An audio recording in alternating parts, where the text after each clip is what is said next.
அன்பு நேயர்களுக்கு வணக்கம். ஐயனார் துணை சீரியலில் 12ஆம் தேதி ஜூன் மாதம் 2025 என்ன நடந்திருக்குன்னு ஒரு ரிவ்யூ பார்ப்போம்.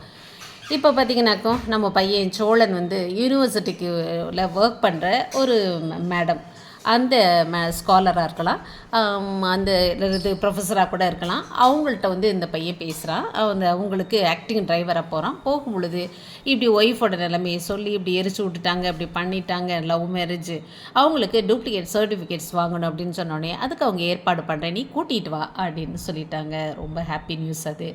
அடுத்து பார்த்திங்கன்னா நம்ம பல்லவன் ரொம்ப சோர்ந்து போயே இருக்கான். அண்ணே போயிட்டா என்ன பண்ணுவேன், நீங்களும் போயிடுவீங்க, சோழன் அண்ணனும் பல்லவன் அண்ணனும் 2 பேர் தான் வருவாங்க போவாங்க, நான் இந்த வீட்டை என்ன பண்ண போகிறேன், நான் என்கிட்ட ஓடி போயிடுவேன் அவன் சொல்லியிருக்கேன். அப்படிலாம் இல்லைடா, அதெல்லாம் அப்படி இருக்காதா, நான் ஒரு வேளை இங்கே நேரடியாக வராமல் பக்கத்தில் உள்ளவங்கள்ட்ட உங்களை பற்றி கேட்டிருந்தேன், நான் கூட இந்த வீட்டுக்கு வந்திருக்க மாட்டேன்.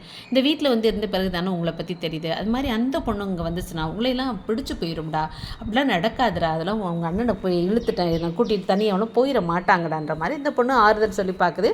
அப்புறம் உடனே நடேசன்ட்ட சொல்லுது, நீங்கள் இங்கேயே இருக்கணும், அப்படி பொண்ணு மாப்பிள்ளை வீடு பார்க்க வர்றாங்கன்ட்டு அவரே போய் ஸ்வீட்லாம் வாங்கிட்டு வர்றாரு. வாங்கிட்டு இப்போ பொண்ணு வீட்டிலேருந்து எல்லோரும் வர்றாங்க, நல்ல முறையில் பேசுகிறாங்க. கண்டிஷனுக்குலாம் ஓகே தானே, கண்டிஷனா அப்படின்னு சேரன் ஷாக் ஆகுறாரு. சோழன் வழக்கம் போல் பொய்யை சொல்லி அவங்கள சமாளிச்சுட்டாரு. ஒன்றும் இல்லை, நகை கல்யாணம் இதெல்லாம் நீங்கள் எங்கே வேணாலும் எது வேணாலும் பண்ணிக்கலாம் அப்படின்னு இவர் சொல்லி சமாளிக்கிறாரு.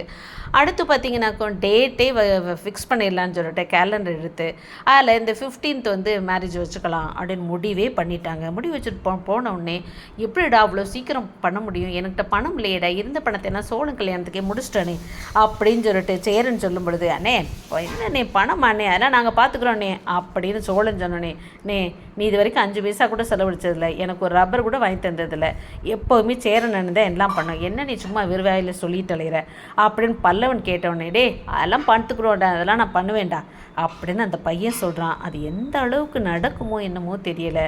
அதோடு வேற இவங்க அந்த பொண்ணு இப்படி தனி குடித்தனம் போகணுங்கிற விஷயத்தை இவங்க சொல்லாமையே மறைச்சிட்டாங்க. இப்போ எல்லாரும் ரொம்ப பொறுப்பாக கல்யாணத்துக்கு பரபரப்பாக வேலை செய்ய போகிறாங்க. இதுக்கிடையில் என்ன நடக்க போகுது, என்னவாக போகுது, எப்படி இந்த விஷயம் தெரிய வரப்போகுது, பொறுத்திருந்து பார்ப்போம். தேங்க்யூ.